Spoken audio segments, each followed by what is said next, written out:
Later on, there was another hand where there was a middle position open at 40. I call just behind with pocket 10s, and there's 2 other calls, so we go 4 ways to a flop of queen 10-4 with 2 diamonds. So middle set for us this time. Action checks to me and I bet $100. Player behind me folds and the big blind jams all in for about almost $800. The player on my right goes into the tank and then decides on a flat call.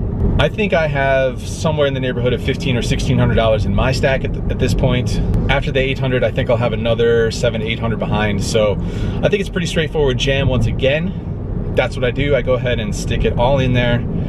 Once again, the player on my right, the middle position, initial raiser, goes into the tank and decides on a fold. So pretty interesting spot. I guess I have to suspect some sort of like ace queen, king queen, or maybe even the slow played overpair.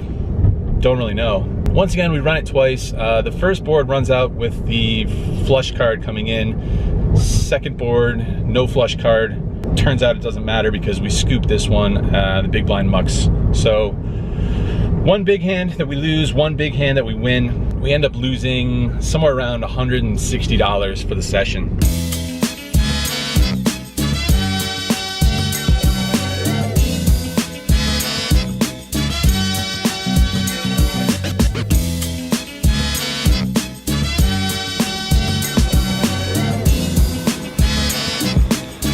Obviously there was lots of other hands mixed in here and there, but those were most interesting, biggest, most session defining hands by far.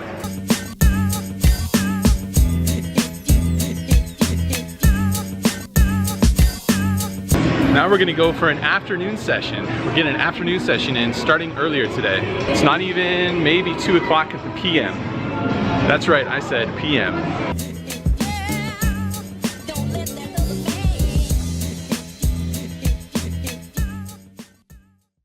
Chilling here in the Bellagio Sportsbook, Old Faithful hand history review spot. Been on the grind for 3, maybe 4 hours, something like that. On that afternoon grind, games are so-so. Pretty much what should be expected for a Thursday afternoon in Las Vegas at the Bellagio for 5-10 games.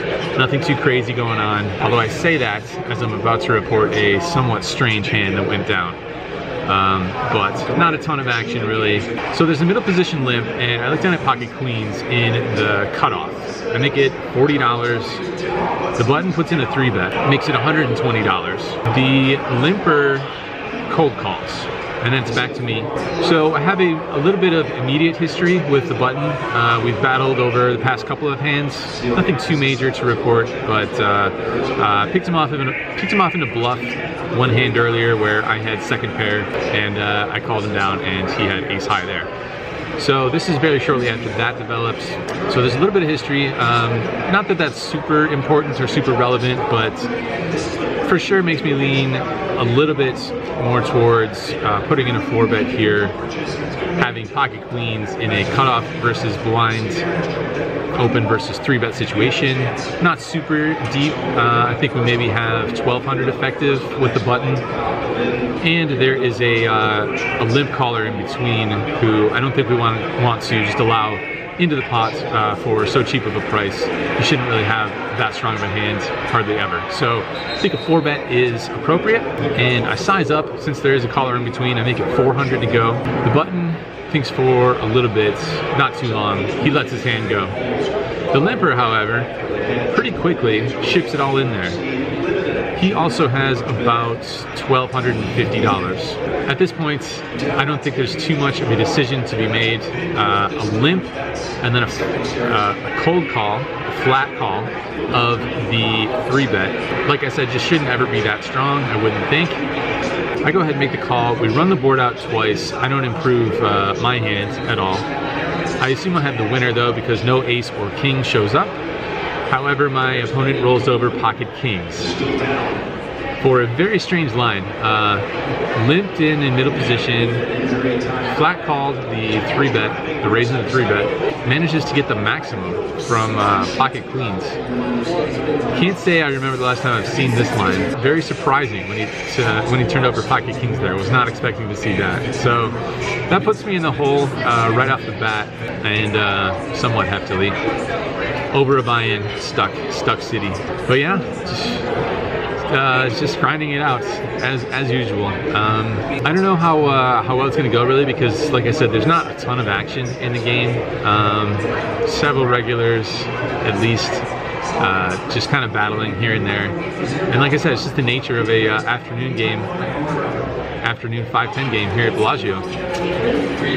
So yeah, not too much to report other than fresh haircut. Back to it, see what we can do, see if we can make something of it. But I don't know how much longer I'm gonna play really. Gonna see what happens.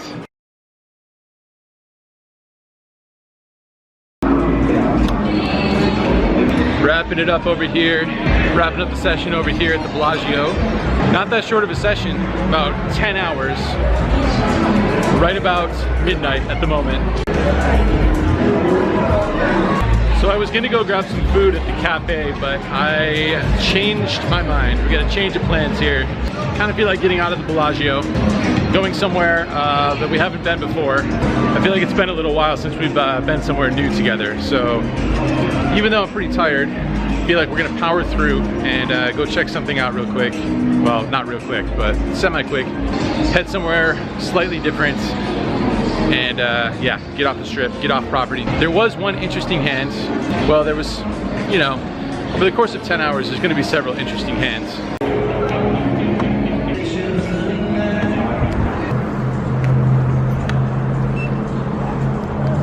One sort of key hand that needs to be reported here.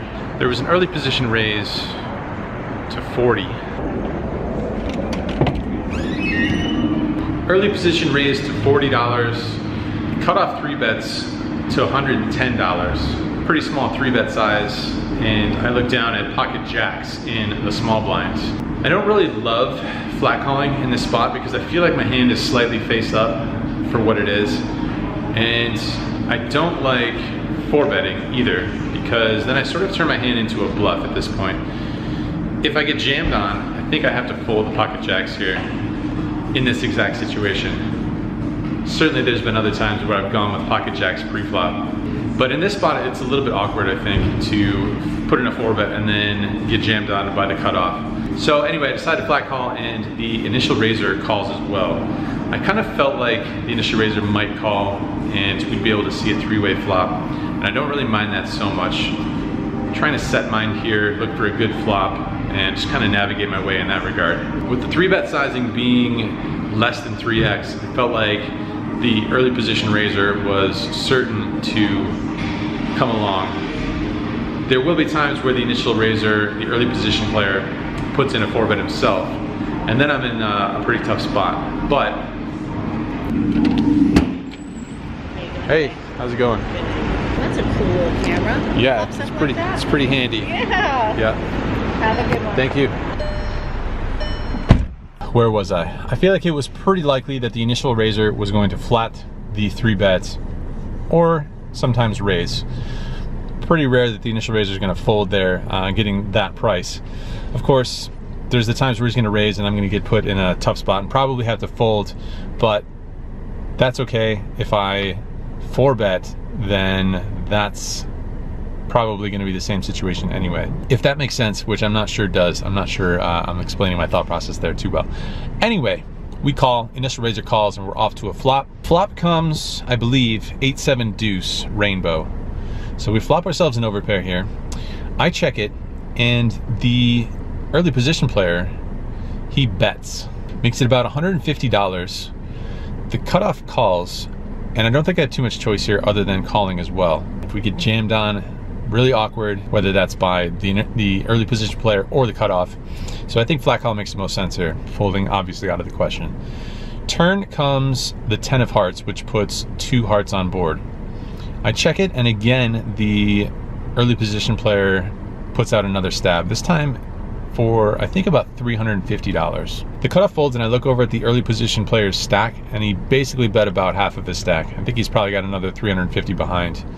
So since I'm never getting away from this hand, never folding it on this board, and with these stack sizes remaining to play for, I think jamming is the best option here, because if he happens to have pocket nines and the river comes a brick and I check it over to him again, pretty high likelihood that he's just going to check back an unimproved pair of nines or something like that, maybe like an 8-9 suited type hand.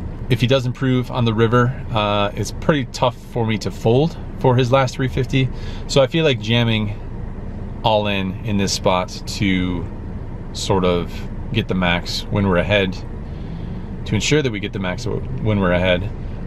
That's what I do. I jam all in, and he hesitates for a little bit, which I think is good, because surely he would snap call with a set or some sort of a random straight, which seems hard, but he hesitates, but then he does call.